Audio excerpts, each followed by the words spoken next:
नमस्कार दोस्तों, आप सभी का मेरे YouTube channel study plus point में हार्दिक स्वागत है। दोस्तों एक बड़ी अपडेट निकल कर सामने आई है। चलिए देखते हैं क्या है।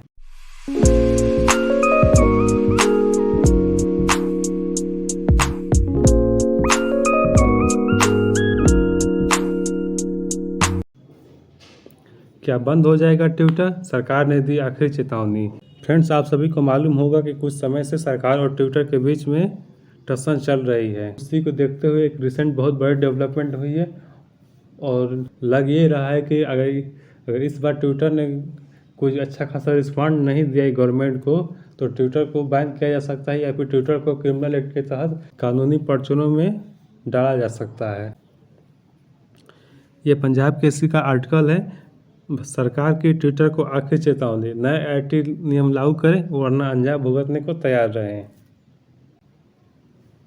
सरकार ने ट्विटर को एक लेटर लिखा और कहा कि या तो आप हमारे आईटी एक्ट जो है उसको मानने के लिए तैयार हो जाए, अगर नहीं मानेंगे तो आप पर कार्रवाई हो सकती है और आप इसके लिए बिल्कुल तैयार रहें। ये नवभारत टाइम्स का आर्टिकल है। तो क्या भारत में बंद हो जाएगा ट्विटर? सरकार की आखिरी चेतावनी, नहीं माने नियम तो झेलने पड़ेंगे बुरे परिणाम। सूचना प्रौद्योगिकी मंत्रालय ने नए नियमों आईटी नियमों का पालन करने के लिए ट्विटर को एक आखिरी चेतावनी भेजी है। नए नियम 26 मई से लागू कर दिए गए थे, जिसमें सभी सोशल मीडिया प्लेटफॉर्मों को इस कानून का पालन करना था। ये एनडीटीवी का आर्टिकल है। Twitter given one last notice in government's warning on digital rule. ये ब्लूमबर्ग का आर्टिकल है। India issues final warning to Twitter to comply with new rules. Friends, ये वो लेटर है जिसके तहत सरकार ने ट्विटर को आखिरी वार्निंग दी है कि या तो आप हमारे आईटी रूल को माने या फिर आप पर कार्रवाई हो सकती है। सैटरडे को जो गवर्नमेंट ने जो लेटर इशू किया था उसके तहत भारत में जो नए आईटी रूल बने हैं, जिसे 26 फरवरी को इम्प्लीमेंट किया गया था, उसके तहत भारत में अगर किसी भी सोशल मीडिया कंपनी को काम करना है जिसके कम से कम 50 लाख यूजर हों, तो उसे एक रिलायबल सोशल मीडिया प्लेटफॉर्म के तहत काम करना होगा और अपने यूजर को आ रही तमाम दिक्कतों का समाधान के लिए 3 स्तर के अधिकारी नियुक्त करने होंगे। चलिए देखते हैं आगे क्या है। दोस्तों, ये टसन जो है पहले से ही ट्विटर और सरकार के बीच चल रही थी, लेकिन फिर बाद में गवर्नमेंट ने जब अपना नया आईटी एक्ट लाया, उसको लागू करने में ट्विटर फिलहाल में आनाकानी कर रहा है।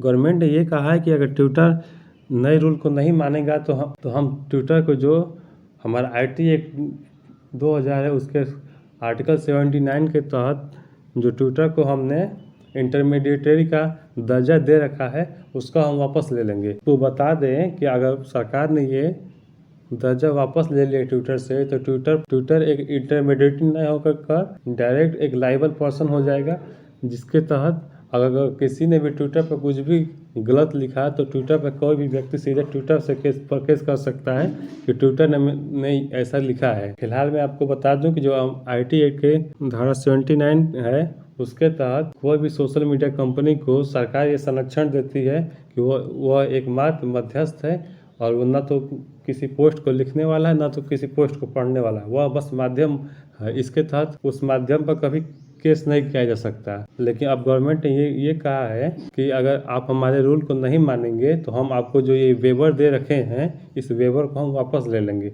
उसके बाद आप पर कभी भी कार्रवाई हो सकती है। किसी ने आपके खिलाफ कोई शिकायत कर दी तो आप पर निश्चित रूप से कार्रवाई हो सकती है। इसके लिए आप खुद को तैयार कर लें।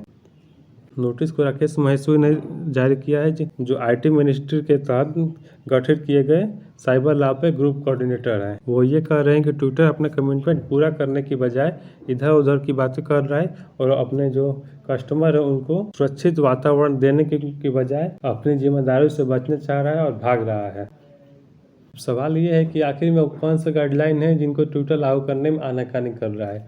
तो आपको बता दें कि जो 26 फरवरी को गवर्नमेंट ने नए गाइडलाइन जारी किया, उसके तहत कोई भी सोशल मीडिया जाइंट कंपनी जिसके कम से कम 50 लाख सब्सक्राइबर हो, 50 लाख यूजर हो, उसको कस्टमर की शिकायतों को निपटारा करने के लिए भारत में 3 स्तर के अधिकारी नियुक्त करने होंगे, जो भारत में जितने भी कस्टमर हैं उनके प्रॉब्लम को सॉल्व करेंगे। वो ये अफसर हैं resident governance officer, a chief compliment officer और एक नोडल कॉन्टैक्ट पर्सन। और इसकी डेडलाइन 26 मई तक दी गई थी और इनका स्थायी निवास भारत में होना चाहिए, ऐसा बताया गया है। राकेश महसूर ने यह कहा है कि ट्विटर को भारत में कार्य करते हुए लगभग 10 साल से ऊपर हो गए हैं, लेकिन अभी भी वो अपनी जिम्मेदारी से भाग रही है और अपने कस्टमर को एक सुरक्षित वातावरण देने में नाकाम रही है। ट्विटर के कार्यों में ट्रांसपेरेंसी एकदम नहीं है। वो ये नहीं बताती है कि हम किस नियम के तहत किसी को ब्लू टिक देते हैं, किसी का ब्लू टिक वापस लेते हैं, किसी के पोस्ट को हटा लेते हैं, किसी के पोस्ट को मैनिपुलेटेड करार देते हैं, किसी पर बैन लगा देते हैं, किसी पर परमानेंट बैन लगा देते हैं, किसी पर कुछ दिनों के लिए बैन लगाते हैं।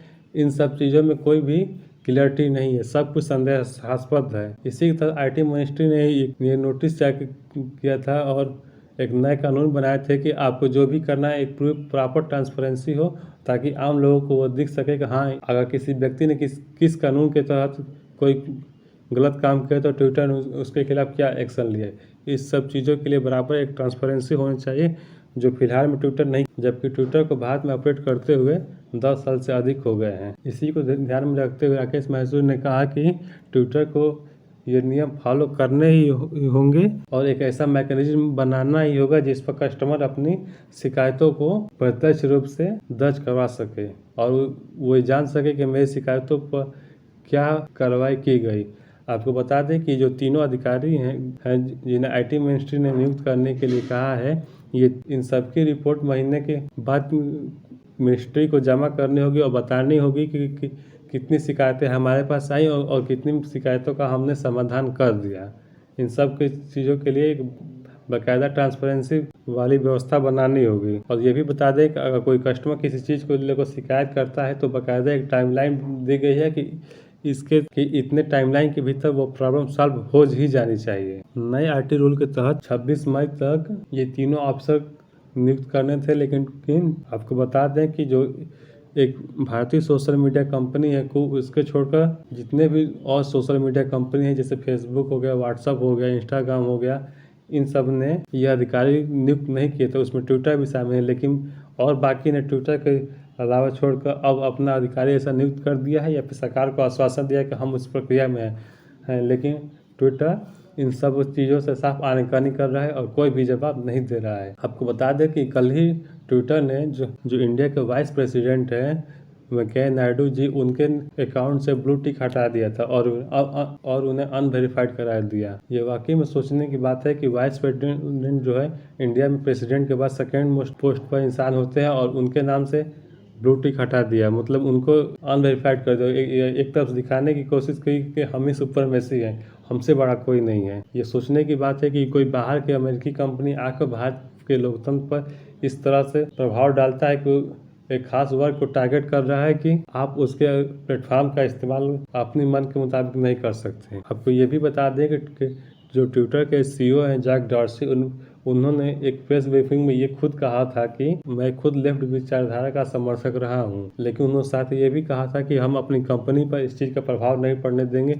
लेकिन ये अब स्पष्ट दिख रहा है कि भारत ही नहीं, दुनिया के तमाम देशों में जहां भी राइट विंग है एक तरफ से दबाने का प्रयत्न कर रहा है। इसी को देखते हुए अभी कुछ ही दिन पहले नाइजीरिया ने ट्विटर को अपने देश से ब्लॉक कर दिया था, क्योंकि ट्विटर ने उनकी एक पोस्ट को डिलीट कर दिया था, वो भी बिना कोई उचित कारण बताए हुए। ट्विटर और इंडिया के बीच में ये टसन जो है दिल्ली में चल रहे किसान आंदोलन के समय शुरू हुआ, जब कुछ लोगों ने Modi genocide farmer, Modi killing farmer जैसे हैशटैग को ट्रेंड करना शुरू किया और गवर्नमेंट ने ऐसे हैशटैग को हटाने को कहा तो ट्विटर ने इसे हटाने में आनाकानी की और इसे कहा कि यह अभिव्यक्ति की आज़ादी है।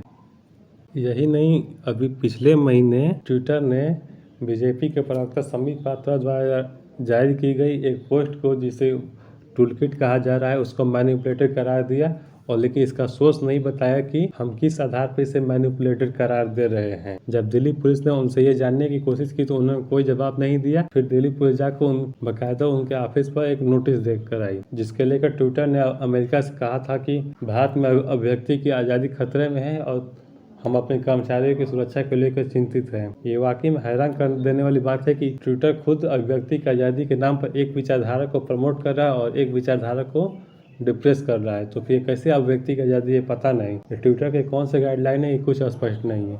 इन्हीं सब बातों को ध्यान में रखते हुए IT मिनिस्ट्री ने ट्विटर को लायबल बनाने के लिए ये नए कानून लाए और कहा कि आपको भारत में ऑपरेट करना है तो 3 तरह के अधिकारी आपको बनाने होंगे जो पूरी तरह से लायबल होंगे। उम्मीद करता हूँ कि आपको ये वीडियो पसंद आया होगा, और अगर पसंद आए तो वीडियो को लाइक कीजिएगा, वीडियो को शेयर कीजिएगा और चैनल को सब्सक्राइब कीजिएगा, और साथ ही साथ बेल आइकन भी जरूर दबा दीजिएगा ताकि आपको हमेशा ऐसी वीडियो को नोटिफिकेशन मिलता रहे। धन्यवाद। जय हिंद।